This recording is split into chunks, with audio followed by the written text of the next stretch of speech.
Hello viewers, कैसे हैं आप लोग। आज हम एनल फिशर के बारे में एक क्वेश्चन हमसे पूछा गया है कि पेशेंट परेशान हो रहे होते हैं कि डॉक्टर साहब अगर हमने ऑपरेशन करवाया तो फिर ये दोबारा हो जाएगा, तो बेहतर नहीं कि हम ऑपरेशन ना करवाएं।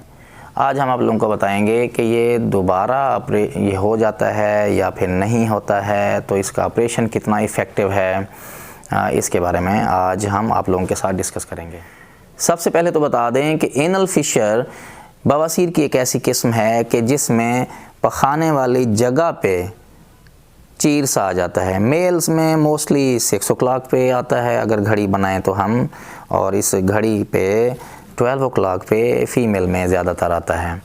और ये फिशर की अलामात हो जिसमें कि एक्सक्रूशिएटिंग पेन, बहुत ज़्यादा पेन होता है, पेशेंट की ज़िंदगी अजीरन हो जाती है। पेशेंट पखाना करने से डरता है क्योंकि जब वो पखाना पास करेगा, कब्ज़ हुई हुई होती है तो पखाना पास करेगा, वो पखाने वाली जगह खुली होगी और इस चीर फिर और बढ़ सकता है, तो पेशेंट अपने ऊपर कब्ज़ तारी कर लेता है। ये एक तो होता भी कब्ज़ की वजह से है, पेशेंट खाना पीना छोड़ देता है कि मुझे फिर पखाना आएगा, फिर मुझे पेन होगा, तो उसकी वजह से बहुत परेशान हुआ होता है। इस परेशानी के साथ साथ पेशेंट को फिर ये भी अब मशवरा जब दिया जाता है, कोई सर्जन जब उसको मशवरा देता है, पहले तो काफ़ी टाइम वो मेडिकल ट्रीटमेंट पे गुजारेगा और फिर ट्रीटमेंट इफ़ेक्टिव हो जाए तो वेल एंड गुड। अगर ट्रीटमेंट इफ़ेक्टिव नहीं होती तो फिर लास्ट रिजॉर्ट के तौर पर जो मोस्ट इफ़ेक्टिव ट्रीटमेंट है ना, वो फिर ऑपरेशन है। लैटरल इंटरनल एनल स्फिंक्टरेक्टमी उसको बोलते हैं। अब आ जाता है कि पेशेंट की विल कितनी है। पेशेंट अब डर रहा होता है, एक तो वैसे ही ऑपरेशन का नाम सुन के डर रहा होता है कि ऑपरेशन करवाना पड़ेगा, कोई बहुत बड़ा ऑपरेशन है, और दूसरा ये है कि पखाने वाली जगह पे ऑपरेशन करवाना है, तो इससे और डर पैदा हो जाता है कहीं ये दोबारा ना हो जाए, पखाने का कंट्रोल ना चला जाए। हमने एक वीडियो बनाई है कि पखाने का कंट्रोल इस ऑपरेशन में जाता है या नहीं जाता, वो भी आप हमारे चैनल पर देख सकते हैं। जहाँ तक ये है कि ये दोबारा हो जाता है, ये तो एक दूसरी जगह पे रख लेना, इसको अभी साइड पर रखें इस परेशानी को। पहले ये है कि अगर आप ऑपरेशन नहीं करा रहे तो वो आपकी जो लाइफ पहले डिस्टर्ब हुई हुई है उसका तो हल निकालना है आपने। मेडिसिन से ठीक नहीं हो रहा, GTN क्रीम लगाई है, ज़ैलोकिन जेल लगाई है, या फिर बोtulinum टॉक्सिन भी ट्राई किए हैं, अगर उससे ठीक नहीं हो रहा ना, फिर तो आपको पहले तो ऑपरेशन की तरफ जाना ही जाना है। आप डिनाइल की स्टेज में ना रहें, ऑपरेशन ही एक इफ़ेक्टिव ट्रीटमेंट है इसका। ऑपरेशन में क्या होता है, लैटरल इंटरनल एनल स्फिंक्टरेक्टमी एक ऑपरेशन का नाम है, 5 मिनट्स का ऑपरेशन है।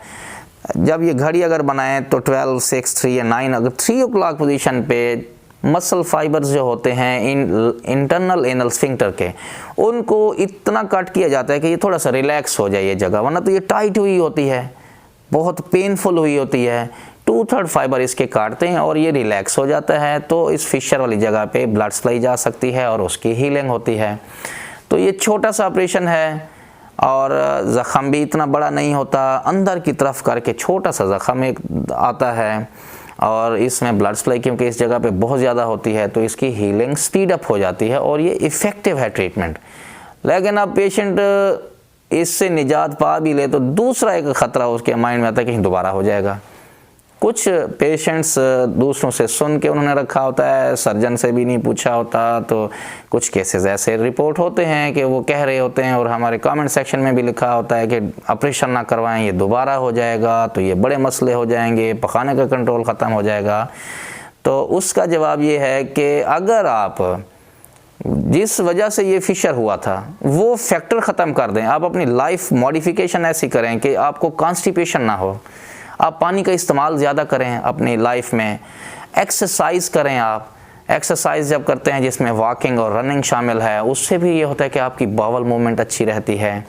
आप इसबगोल के छिलके का इस्तेमाल करें अपनी लाइफ में। इसबगोल का छिलका आपका वेट भी नहीं बढ़ने देगा, कब्ज़ भी नहीं होने देगा और कोलेस्ट्रॉल भी नहीं बढ़ने देगा।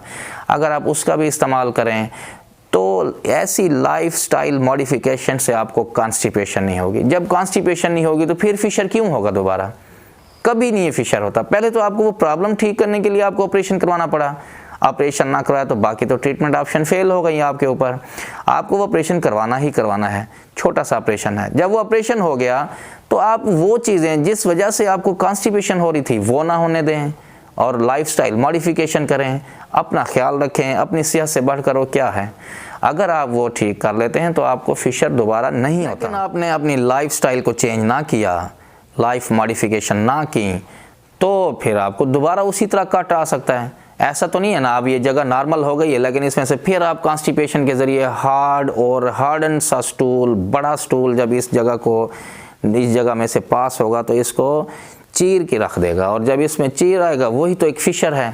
तो आप इस चीर दोबारा होने के चांसेस हैं तब जब आप कॉन्स्टिपेशन को ख़त्म नहीं करेंगे। अगर तो आपको कॉन्स्टिपेशन है तो फिशर होगा। कॉन्स्टिपेशन मेन है कि आप कॉन्स्टिपेशन दोबारा ना होने दें, तो शर्तिया तो गारंटी है कि फिर ये दोबारा नहीं होगा। उम्मीद है आप लोगों को ये छोटा सा मैसेज समझ आया होगा। ऑपरेशन से नहीं घबराना है। नो डाउट मेडिसन से भी पेशेंट फिशर के ठीक हो जाते हैं। हमने एक वीडियो भी बनाई है इसके ऊपर, वो भी आप डिटेल से देखिए, तो उससे फिशर ठीक हो जाता है। 60-70% केसेस में फिशर ठीक हो जाता है। लेकिन अगर उससे ठीक नहीं हो रहा तो फिर you are candidate for surgery, फिर आपको वो छोटा ऑपरेशन करवाना चाहिए। नहीं तो उससे पहले, ऑपरेशन से पहले वाली कंडीशन बहुत ज़्यादा डिस्टर्बिंग है, अजीरन होती है लाइफ। जब ऑपरेशन ही आपके लिए रिकमेंडेड है तो फिर ऑपरेशन के अलावा कोई चारा नहीं है। ऑपरेशन हो गया, आपका फिशर ठीक हो गया, हीलिंग हो गई, तो उसके बाद आप कॉन्स्टिपेशन ना होने दें। जब कॉन्स्टिपेशन नहीं होने देंगे तो आपको फिशर नहीं होगा। वीडियो देखने का बहुत शुक्रिया। अगर आपको कोई इसके बारे में क्वेश्चन है तो आप कमेंट सेक्शन में लिख सकते हैं। We can get back to you. Thank you so much.